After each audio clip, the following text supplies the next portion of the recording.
श्री भाऊसाहेब काळे छत्रपती संभाजीनगरमधील एक समर्पित शिक्षक 2011 पासून त्यांनी विद्यार्थ्यांना सीबीएसई बोर्ड आणि इंग्रजी माध्यमात उच्च दर्जाचे शिक्षण उपलब्ध करून दिले आहे। त्यांचे उद्दिष्ट शिक्षणासोबत चांगले संस्कार देणे हे आहे आणि भारतीय संस्कृती टिकवणे हे आहे। 5000 पेक्षा अधिक विद्यार्थी त्यांनी घडवलेले आहेत।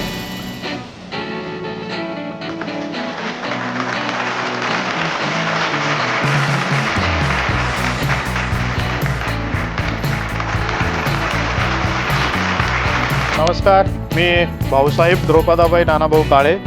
आज मला या ठिकाणी लोकमत परिवारातर्फे मराठवाडा भूषण हा पुरस्कार देऊन गौरविण्यात आलं। मला खरंच आनंद होतोय की आपण ज्या क्षेत्रात काम करत असतो त्या क्षेत्रात कुणीतरी आज कौतुकाची थाप म्हणून हा गौरव माझा इथे करण्यात आला। त्याबद्दल मी दैनिक लोकमत आणि लोकमत परिवाराचे खूप खूप धन्यवाद देईन आणि या पुरस्कारामुळे मला भविष्यात शैक्षणिक क्षेत्रामध्ये काम करण्यासाठी जी ऊर्जा मिळालेली आहे आज, याचा नक्कीच मी चीज करेल। धन्यवाद।